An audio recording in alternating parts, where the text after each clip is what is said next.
नमस्कार जोहार, मैं हूं चंद्र प्रकाश। आप देखना शुरू कर चुके हैं न्यूज़ रांची में।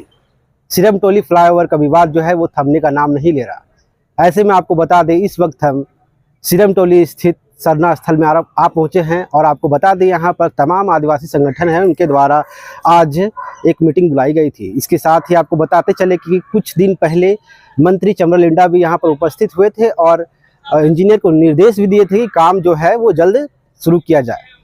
आपको बता दें, ये जो मामला है ये सिरमटोली में सरना स्थल है, उन चीज़ों को लेकर के है कि जो फ्लाईओवर है वो या फिर नीचे से स्लॉप हो जाए या फिर ऊपर की ओर जाकर आगे जाके मिले। लेकिन अभी तक इंजीनियर जो है इस पर किसी प्रकार की कोई भी संज्ञान ले नहीं रहे हैं, जिसके कारण आदिवासी संगठनों में काफ़ी आक्रोश है। आपको बताते चले कि 1 महीने के बाद सरहुल पूजा शुरू होने वाला है। ऐसे में क्या कुछ आदिवासी संगठन के नेता जो है वो कहेंगे, आइए आप उनसे बात करते हैं। इस वक्त हमारे साथ खास बातचीत करने के लिए मौजूद हैं आदिवासी युवा नेता सोनू खलको जी। काफ़ी दिनों से यहाँ पर आदिवासी संगठनों के द्वारा यहाँ पर बैठक किया जा रहा है, क्या कुछ निष्कर्ष निकल कर सामने आया है? सबसे पहले तो आपके चैनल के माध्यम से तमाम श्रोताओं को हमारी ओर से जोहार। देखिए, ये हमारा केंद्रीय सरना स्थल है और हम आदिवासियों की जो सरना समाज का ये एक धरोहर है, एक बहुत बड़ा धरोहर, जहाँ सरहुल के पर्व के समय पूरे झारखंड प्रदेश से ही नहीं, पूरा देश से विदेश से लोग यहाँ पूजा अर्चना के लिए आते हैं और यहाँ लाखों लाख की संख्या में लोग उमड़ते हैं, आते हैं। इतनी आस्था है इस जगह से। यह सामान्य सरना स्थल से कई ज़्यादा ये विशेष हमारा जो है ना धार्मिक स्थल है। और इस सरना स्थल के सामने आप देख रहे हैं कि यहाँ पर L&T कंपनी के द्वारा यहाँ फ्लाईओवर का निर्माण कार्य जोर शोर से की जा रही है। अब लगभग 60-70% यहाँ पे काम को ख़त्म कर दिया है और यहाँ पे जो स्लोप जो किया जा रहा है, ये स्लोप करके आज हमारा जो मुख्य जो सरना स्थल का जो 2 गेट और निकास का जो स्थान है, जो जहाँ से हम घुसेंगे, जहाँ से हम निकलेंगे, ये दोनों ही जगह को कंजेस्टेड कर दिया गया। जब से वो उसका शुरू हुआ था वहाँ से निर्माण, उसी समय से L&T कंपनी के पदाधिकारियों को बार बार यहाँ पे बोला जा रहा था कि हमारा जो ये मुख्य सरना स्थल जो है, इस सरना स्थल के सामने स्लोप करके आप हमारे जो फ्रंटेज है, फ्रंटेज को कहीं ना कहीं आप अवरोध कर रहे हैं। अवरोध खड़ा करके आप बहुत बड़ा एक दुर्घटना को आमंत्रित कर रहे हैं।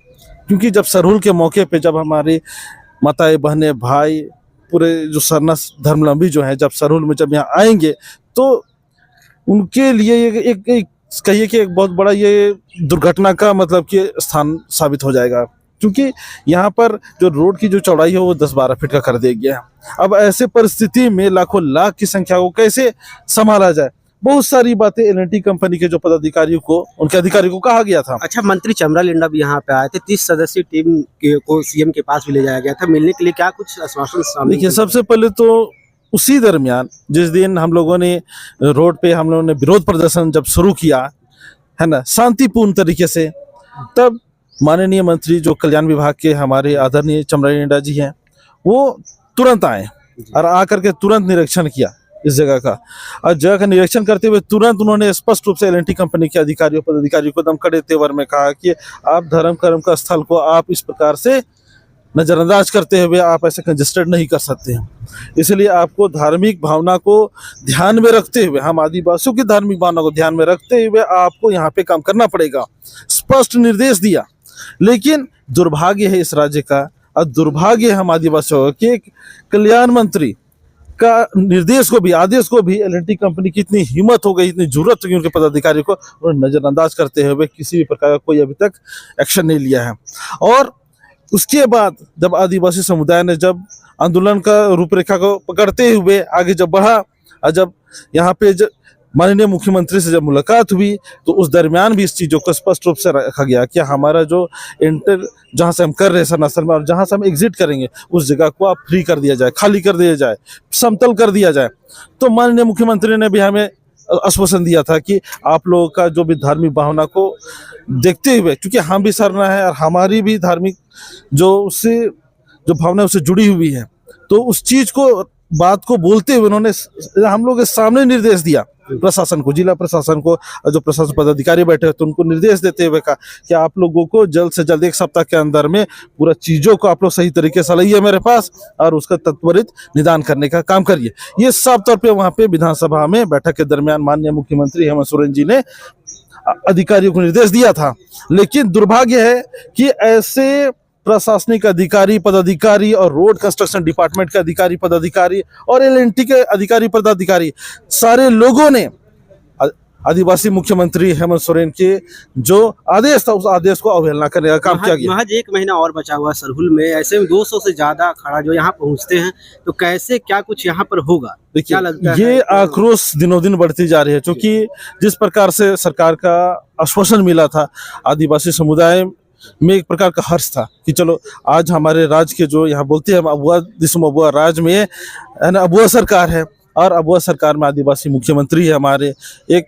और आदिवासी मुख्यमंत्री ने जिस प्रकार से हमारी जन भावनाओं को समझते हुए तुरंत हम लोगों के साथ वार्ता किए और तुरंत निर्देश भी दिया, लेकिन जो पदाधिकारी है, जो सरकारी पदाधिकारी, कहीं ना कहीं वही सरकार को कटघरे में लाके खड़ा कर रहे हैं और वे सरकार के जो निर्देश है जो उस निर्देश को मान ही नहीं रहे, सही मायने में कहा जाए। क्योंकि यहाँ पर आदेश हो चुका है कि यहाँ पे जल्दी सरहुल के का समय मात्र 1 महीना बच गया है और 1 अप्रैल को सरहुल है और सरहुल से पहले इसको सारा काम खत्म करना है और निर्देश भी माननीय मुख्यमंत्री ने दिया। उसके बावजूद भी पदाधिकारी लोग देखिए उदासीनता देखिए, है ना, सरकारी का खाते और सरकारी का खिलाफ काम करते हैं। ऐसे यहाँ पे एग्जाम्पल देखने के लिए यहाँ पे मिल रहा है। तो आदिवासी समुदाय अब यहाँ पे सारे चीज को अपने स्तर से भी निरीक्षण कर रहा है, अवलोकन कर रहा है और आज बैठक भी कर रही है।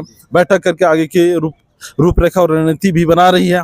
यदि अगर यही उदासीनता अगर राज्य के जो प्रशासन की रही तो पुनः एक बार फिर माननीय मुख्यमंत्री के को हम लोग अवगत कराएंगे और हो सकता है कि इसका विरोध प्रदर्शन करते हुए अवगत कराएं, ऐसा भी हो सकता है। क्योंकि अभी हम लोगों ने जितनी भी जो चीज़ें किए हैं वो एक शांतिपूर्ण तरीके से, जो एक लोकतंत्र में जिस प्रकार से हम लोगों को एक हर उस आदमी को, हर उस समुदाय को जो एक अधिकार प्राप्त है उसी के तहत हम लोगों ने काम किया है।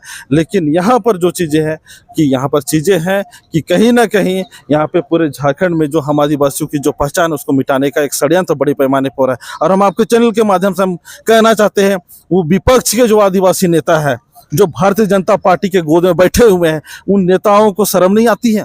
आप यहाँ पे ये सरना स्थल आपका नहीं है क्या? आप कहाँ मर गई आपकी जमीर है? आपके मुंह से बकार नहीं फूट रहा है, आपके मुंह से एक शब्द नहीं निकल रहा है। क्या आप नहीं चाहते कि ये सरना स्थल का जो आज मुख्य द्वार और जो निकास द्वार पूरी तरह से जो कंजेस्टेड कर दिया है एलएनटी कंपनी के द्वारा, कि क्यों नहीं आप एलएनटी कंपनी के खिलाफ आप एक भी शब्द बोल रहे हैं? ये दुर्भाग्य, इस बात को भी आदिवासी समुदाय जो है वो बारीकी से देख रही है। जब ये मत समझिए कि हम सरकार में नहीं, हम विपक्ष में बैठे हुए तो हमारी कोई दायित्व नहीं है।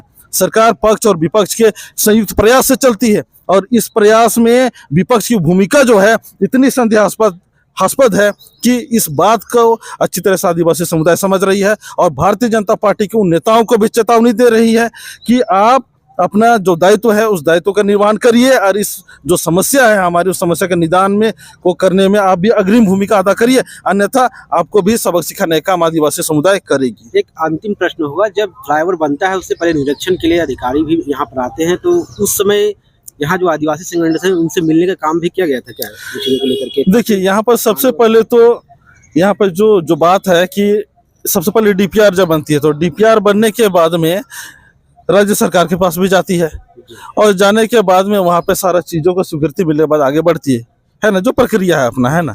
और साथ ही साथ जब ये कोई भी जगह हो, चाहे घर द्वार, किसी का मकान हो, चाहे धार्मिक स्थल हो, चाहे किसी का दुकान दौड़ी हो, कुछ भी हो, तो वहाँ पर जब वहाँ से गुजर रही होती है तो उसको एक नोटिस जरूर दिया जाता है ना। लेकिन यहाँ पर जो हमारा जब सरना स्थल का जब जमीन को लिया जा रहा था, यहाँ पर जब काम चालू किया गया, यहाँ जो नोटिस दिया किसको दिया कुछ पता नहीं, है ना। और दूसरी बात है अगर नोटिस दिया भी तो उनको बताना चाहिए ना, एलएनटी कंपनी के पदाधिकारी को बताया जाना चाहिए कि आप नोटिस किसके हाथ में दिए, क्योंकि रिसीविंग तो आपके पास होगी। हवा में तो नोटिस जाकर दे दिया, चल तो नहीं गए होंगे कि हाँ हम आपको दे रहे हैं नोटिस है, देखिए इसके बारे में जो भी चीज़ें हैं आप लोग बढ़िया से इसको देख लिया, जो भी सुझाव देना है तो सुझाव को जरूर हमको बताइए। तो रिसीविंग तो होगा उनके पास में, ये चीज़ बताने का काम कौन करेगा? एलएनटी कंपनी के पदाधिकारी को है। और यहाँ पर इतने ओल मोल ढोल तरीके से कार्य किया गया है, जैसे कि आदिवासी आज बुका है, बुड़बक है, कुछ नहीं जानता है। हम उसके जगह पे हम कुछ भी अनाप शनाप हम प्रक्रिया करके हम निकल जाएंगे और हम अपना काम कर लेंगे। ये चीज का खुला खुला उदाहरण ये है, ये फ्लाईओवर है। कहीं ना कहीं ये फ्लाईओवर राजनीति सरना स्थल जो है वो राजनीति की भीड़ चढ़ती हुई नजर आ रही है क्या? देखिए, राजनीति हर चीज को कहा जाए तो आज आदिवासियों को ही राजनीति का भेंट चढ़ाया जा रहा है, सही मायने में कहा जाए तो। आज एक बात यहाँ पे स्पष्ट रूप से हम समझते हैं कि रांची कौन सा क्षेत्र में आता है? 5वीं अनुसूचित क्षेत्र में आता है। 5वीं अनुसूचित क्षेत्र में स्वशासन लागू होनी चाहिए, रहनी चाहिए ना, है? क्योंकि भारत का संविधान के तहत अगर कहते ये रांची 5वीं अनुसूचित क्षेत्र है, आज अनुसूचित क्षेत्र में क्या हो रहा है? आदिवासियों के अनुरूप हो रहा है डेवलपमेंट, है? आदिवासियों के अनुरूप डेवलपमेंट हो ही नहीं रहा है, मतलब आदिवासियों के विपरीत यानी उनके विरोध में सारा डेवलपमेंट हो रहा है ना। चाहे जो भी हो जाए, आदिवासी हो हल्ला करते रह जाए, हम उसके ऊपर दल बल सब लगा करके हम विपरीत कार्य को करने का अंजाम किया जा रहा है। उदाहरण ये एल&टी कंस्ट्रक्शन कंपनी, आप देखिए ना, आप वहां से आइएगा, किसी को छुआ नहीं, पूरा रातों रोड में देख लीजिए, किसी का एक इंच भी टच नहीं किया। और आज यहाँ पर आदिवासियों का जो ये आइडेंटिटी का प्लेस है ना, केंद्रीय सरना स्थल जहाँ लाखों लाख की भीड़ उमड़ती है, उस जगह को देखिए आज कैसे कंजेस्टेड कर दिया गया। क्या नहीं लगता एल&टी कंपनी के पदाधिकारी को यार कुछ नहीं पता है? सब पता है उनको सब पता है, क्योंकि ये सेंट्रल का कंपनी है और सेंट्रल का कंपनी को सब पता है। लेकिन सेंट्रल कभी नहीं चाहता कि आदिवासियों के हित में कोई भी कार्य हो। अगर होता तो आज यहाँ 5वीं अनुसूची सख्ती से पालन किया जा रहा होता, चाहता ही नहीं। तो इसलिए ये दुर्भाग्य है। इस दुर्भाग्य को आदिवासी समुदाय आज कहीं ना कहीं उनका आ लगेगा, आदिवासी समुदाय का आ लगेगा, ये बात तो तय है, क्योंकि आज कहीं उनका धर्म कर्म का स्थान को छेड़ दिया गया। अगर इसका समाधान नहीं किया गया, इसको नहीं हटाया गया, तो आ तो लगेगा।